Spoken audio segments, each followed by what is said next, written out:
Hey everybody, it's time to read chapter 26.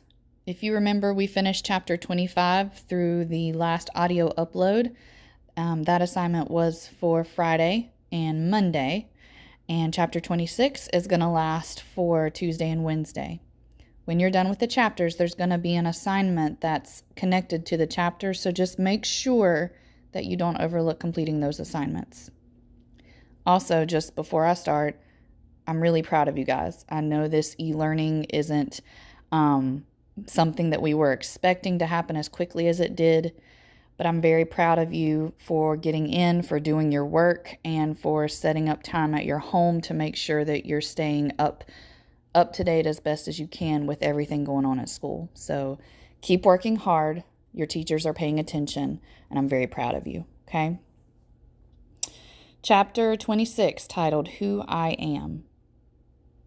No, I am not dead. I'm just at the bottom of a pond. It's a deep pond, and I seem to be all alone down here. At the bottom of the pond of consciousness, at the deepest part, it is just barely possible to see lights and to hear sounds. The lights are not glaring, and the sounds are not annoying when you are down this deep. All is peaceful. Leave me down here for a while, please. I'm enjoying it at the bottom of the pond.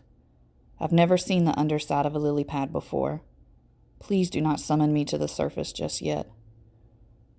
John? John! I float up to the surface very slowly. There are tiny golden air bubbles all the way up. I break the surface of the pond of consciousness and see bright lights and faces.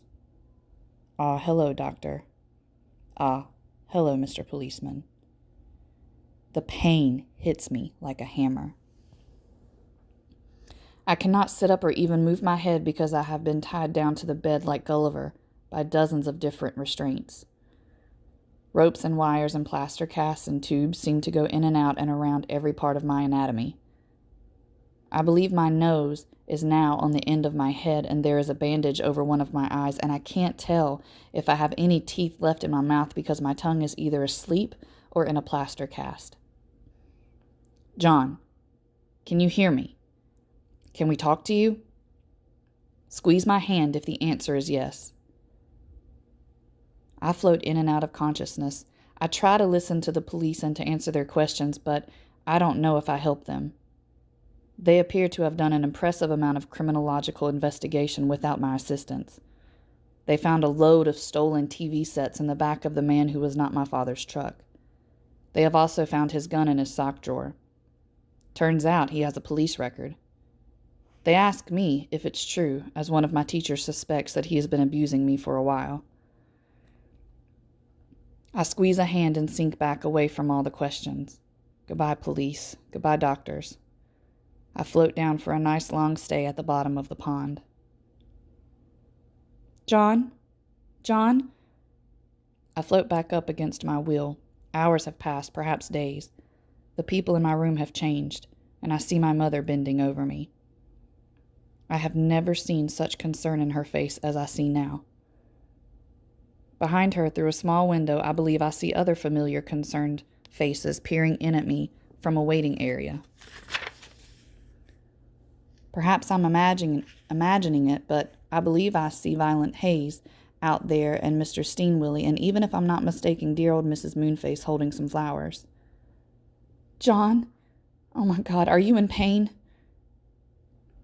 I can't speak, Mother. I can't even nod. I will blink one eye.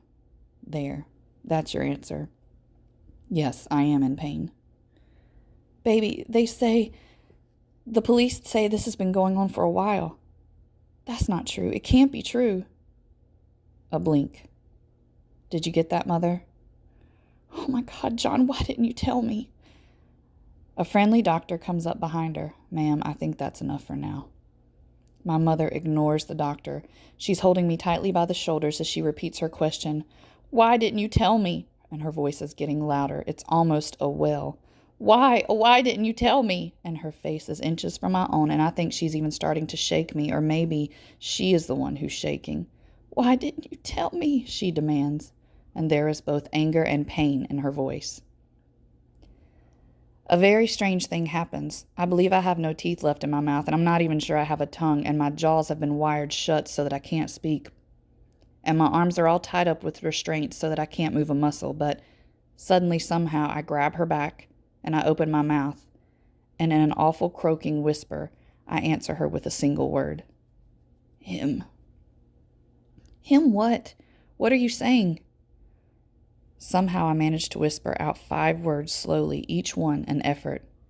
You would have chosen him. Now I believe that all 3 doctors are trying to pry her off me, but with no luck at all. No, my mother says, shaking her head. Never. How can you even say that? I cannot speak out loud anymore, so I answer her without speaking, looking right into her prematurely old, pained, loving, angry eyes. You did choose him, I tell her. You love him. You brought him into our house. You're going to marry him. My mother is no longer shouting or shaking me, but she is still holding me very tightly. Even though I didn't speak out loud, she heard me and understood. Don't you know? She asks me back. Don't you know who you are? Tears are sliding down her cheeks and falling off onto my face. I never knew how hot someone else's tears feel. You're part of me, she says, as if it's the deepest truth she knows. You're all the family I have, the only person I can count on. You're flesh of my flesh and blood of my blood, my only baby. And nothing else comes close to that. Nothing.